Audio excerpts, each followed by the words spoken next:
The eyes of the world on the Vatican, where the Vatican has confirmed that the health of the former Pope, Pope Benedict XVI, is, quote, worsening, and that doctors are constantly monitoring the 95-year-old's condition. Today, Pope Francis said his predecessor's health is deteriorating, and he asked for people around the world to say prayers for Pope Benedict.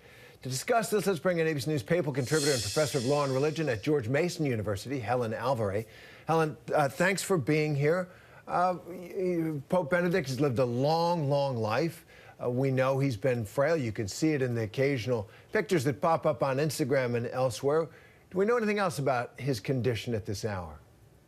You know, I haven't seen anything released about it. I don't think we should be surprised that someone who's 95 might be experiencing just a general failure or decline.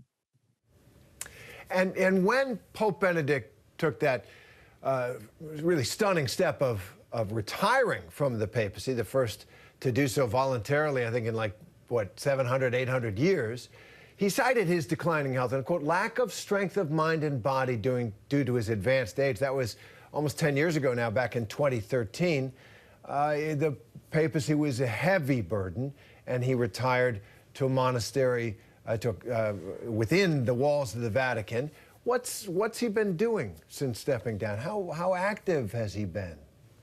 You know, first, I will note that he actually has had health problems his whole life. Like, even as a young man in his 30s and beyond, he always thought he was going to be too frail for, you know, major appointments. And of course, he just went from one major appointment to another. It was extraordinary. But he's definitely thought his health was not wonderful for maybe 60 years. Since he's been there, he does receive many guests. He is probably the greatest theological mind of the 20th century in the Catholic tradition. And I know from those that he has written to or has met with at his place at the Vatican, that he has participated in really lively conversations with them about theological matters. It's his language. He's written very little. You know, he truly did mostly retire from writing during that time. So he stepped aside in great modesty, and he really kept his promise on that. He had allowed Francis to step forward and be the face of the Holy See. And there were concerns that it might not go well. There have been times in the long history of the Catholic Church when there have been more than one pope alive contesting the seat, and he could have perhaps led a rival group, and he chose to live quietly, as you note. And I'm just wondering, you know, the unprecedented nature of this moment, what kind of plans, or how will the Church, when the time comes, say goodbye to a Pope Emeritus?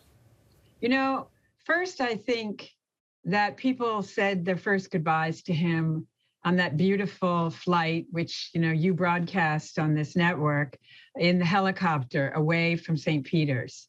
I think people mostly said goodbye to him in their minds at that time. How they will say goodbye to him is not so much determined by popes in general or the history of the papacy as people's personal reaction to this man. I think he is a man of deep, complex, rich, varied history.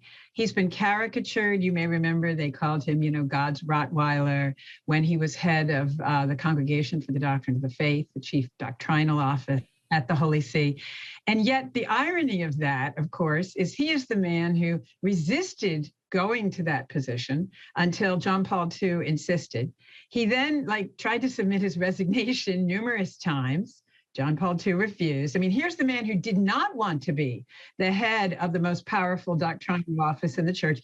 Then he becomes Pope again without any campaign in that direction, and accepts it with responsibility, but fear and reluctance, and then he steps aside. So again, the irony of this reputation as the intense enforcer, when his life has been a series of very modest moves to serve the church as he thought was his calling, that is, as a theologian. So people will say goodbye to him as a theologian and a beloved shepherd. Right. And as Pope Francis has said, that his retirement was a gift to the church itself, and perhaps that's a precedent there. Helen Alvare, we thank you very much. And I know we'll be seeing you as we continue covering this story. Thanks very much. Thank you. Hi, everyone. George Stephanopoulos here. Thanks for checking out the ABC News YouTube channel. If you'd like to get more videos, show highlights, and watch live event coverage, click on the right over here to subscribe to our channel. And don't forget to download the ABC News app for breaking news alerts. Thanks for watching.